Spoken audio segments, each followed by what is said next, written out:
गर्मी में गरीब बहू का ट्रेन बोगी घर। माँ, कैसी रची है मेरे हाथों पर मेहंदी, देखकर बताओ। अपनी बेटी गोपी के हाथों में लगी मेहंदी देखकर केसरी के अंदर माँ का दिल रो पड़ा।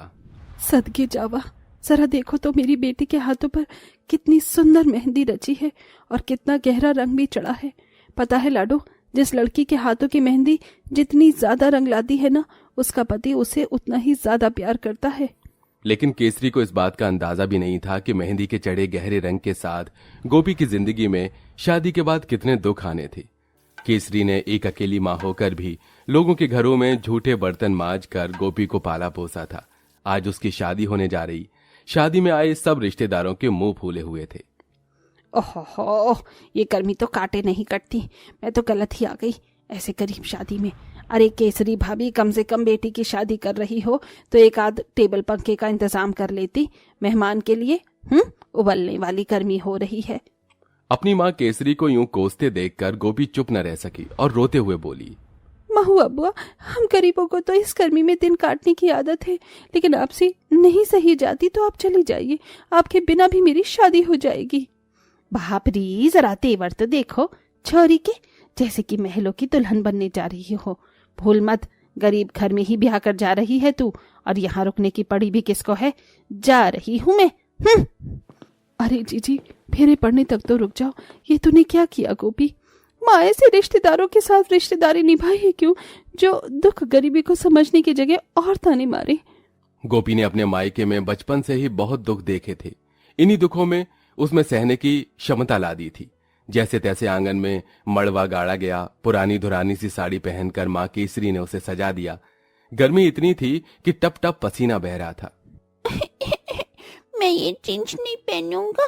दादी ने मुझे झूठ झूठ कहा था कि वो मुझे चाचू की शादी में छिलवाड़ी दिलवाएंगी, और मुझे भी झूठ बोला। देखो, मुझे कहा था कि लहंगा दिलाएंगी, और देखो सस्ती सी फ्रॉक दिला दी। अपने दोनों बच्चों की बात सुनकर विधवा कविता की आंखें नम हो गईं। वो दोनों को फुसलाते हुए बोली, पिंकी, देखो, दादी तो तुम दोनों के लिए शेरवानी और लहंगा खरीद ही रही थी, लेकिन मैंने मना कर दिया। देखो कितनी गर्मी है, तुम परेशान जो हो जाते, है ना डुको? हाँ, ये भी बात है। और दोनों उन्हीं कपड़ों में खुश हो गए। बूढ़ा ससुर सत्यकाम और सास गंगा का दिल भी रो पड़ा। चंद लोगों में निरंजन की बारात चल पड़ी और गोपी शादी करके मायके से ससुराल विदा होकर आ गई, जो कि एक कमरे का कच्चा टूटा फूटा मकान था। वो भी किराए का। किसी तरह गुजारा चल रहा था। आजा बहू, हमारे इस गरीब खाने में तेरा स्वागत है। मम्मी मम्मी, चाची तो कितनी सुंदर है, देखो। गोपी ने अपने गरीब ससुराल को अपना घर मान लिया।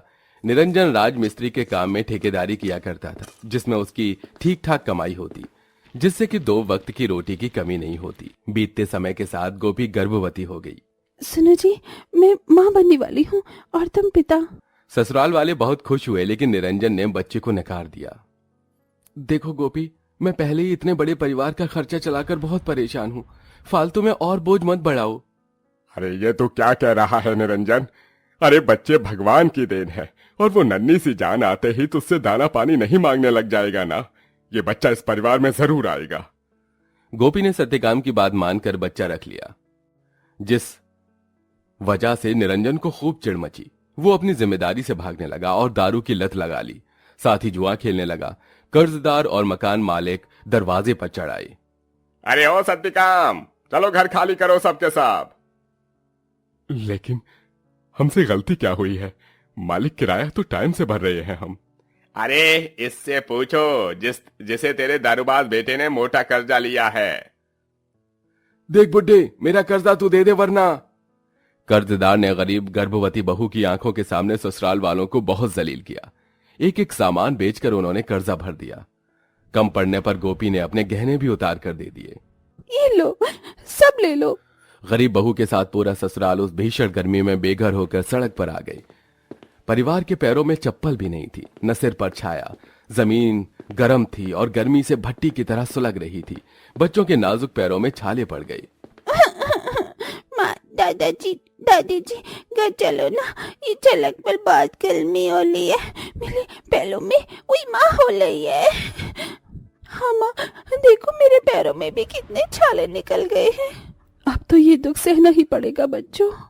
पता नहीं कैसे निकम्मे बेटी को पैदा किया है मैंने। सोचा नहीं था कि ऐसा दारूबाज हो जाएगा। अब कौन देखेगा हमें।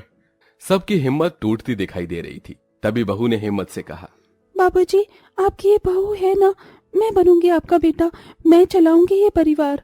तेरा इतना कह देना भी बहुत बड़ी हिम्मत की बात है बहू, लेकिन तू तो खुद पेट से है और गर्मी आग के जैसे पड़ रही है, फिर हमारे पास रहने को कोई घर का ठिकाना भी नहीं है। तभी गोपी पटरी से ट्रेन गुजरते देखकर बोली, माँ जी, पापा जी, वो देखिए, वो रेलवे स्टेशन है, चलिए वहीं चलते हैं, थोड़ी छांव तो मिलेगी। गरीब बहू ससुराल वालों को लेकर रेलवे स्टेशन पर जैसे ही आई कि थोड़ी देर बाद स्टेशन मास्टर उन्हें डंडा दिखाकर भगाने लगा। चलो चलो उठो, इन गरीब फटीचरों को एक पैसे की शर्म नहीं, एक को भगाओ दूसरा चला आता है।